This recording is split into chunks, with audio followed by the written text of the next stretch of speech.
अस्सलाम वालेकुम नाजरीन, कैसे हैं आप? ठीक है, उम्मीद करता हूँ खैर वाफियत से होंगे। मौजूद हैं बादशाही मस्जिद लाहौर में और बात करेंगे शाही मस्जिद के इमाम उस्मान रहमानी साहब की, जिन्होंने एक बयान दिया पाकिस्तानी रियासत के हवाले से कि उन्होंने जनाब शहाब चुतर भाई के साथ बड़ी बददियानती की है और धोखा दिया उन्हें, और इस तरह के बयान दिए और उन्हें शहाब भाई को रुलाते हुए जो है वो एयरपोर्ट तक रवाना करके आए हैं। इस हवाले से पूरे पाकिस्तानी कौम के दिल दुखे हैं। इस वक्त आप मनाजिर देख सकते हैं, जो बादशाही मस्जिद का जिस तरह का व्यू है, सेम उस तरह का व्यू है शाही मस्जिद इंडिया का। तो डिस्कस करते हैं इस पे। हमारे साथ मौजूद है हमारे एक दोस्त मियाँ खुरम साहब। अस्सलाम वालेकुम जनाब, कैसे हैं आप? ठीक हैं अल्हम्दुलिल्लाह जी, प्यार है आपका, मोहब्बत है। बताएं ये व्यू कैसा लग रहा है आपको? यार मैं सोच नहीं सकता था कि यार इन जगह पे भी आके कितना सुकून मिल जाएगा, लेकिन मुशाबियत ये दिल्ली की मस्जिद, यार जो दिल्ली की जो मस्जिद है उसके साथ ये बड़ी मुशाबियत है। अच्छा, तो क्या कहेंगे जो शाही मस्जिद के इमाम साहब ने बयान?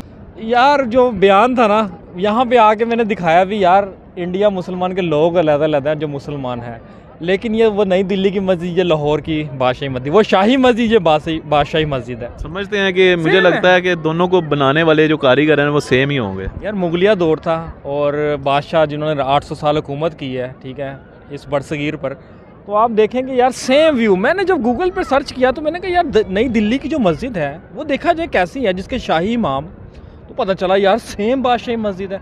यहाँ पे आए थे, वैसे तो मकसद यहाँ पे जो यहाँ बादशाही मस्जिद के जो इमाम है अब्दुल खबीर आज़ाद साहब, इंटरव्यू करने जा रहे हैं। इंटरव्यू भी करना है हमने उनसे, उनका पॉइंट ऑफ व्यू भी लेना है, ताकि जो उस्मान रहमानी साहब को गलत फहमी हो गई है उस गलत फहमी को दूर करना है। और पाकिस्तान की तरफ से हमेशा मोहब्बत ही गई है, मोहब्बत ही बांट रहे हैं। शहाब भाई के हवाले से क्या कहेंगे? शहाब भाई को क्या पाकिस्तानी रियासत ने रुला के भेजा एयरपोर्ट से? यार इस पर हमने व्लॉग्स भी किए हैं और मेरा ख्याल है कि हंसते हुए मुस्कुराते हुए हैं। यार 4 माह इंतज़ार किया, फिर 48 घंटे उनकी रजामंदी थी तो इसलिए गुजर गए, वरना तो बाय एयर भी जा सकते थे। लेकिन लाहौर, मैंने पहले भी अपने व्लॉग्स में, आपके व्लॉग में भी बताया था कि दाता की नगरी है और अल्लाह की रज़ा के बाद वो यहाँ से होकर, औलिया खादम हुसैन की नगरी से होकर वो ईरान गए हैं।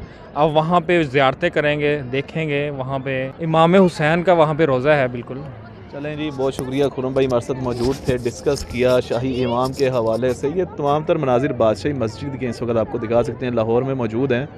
और सिर्फ इस ब्लॉग में हाजिर होने का मकसद ये था कि शाही इमाम साहब को जवाब दिया जा सके कि पाकिस्तान बड़ा पुरअमन मुल्क है और यहाँ पर अक़लियतों को जो तहफ़्फ़ुज़ हासिल है ना, वो आप यहाँ की अक़लियतों से ही पूछ सकते हैं। बहरहाल अपना बहुत सारा ख्याल रखिएगा। अल्लाह हाफ़िज़। पाकिस्तान और इस्लाम ज़िंदाबाद, पाक फ़ौज पाइंदाबाद।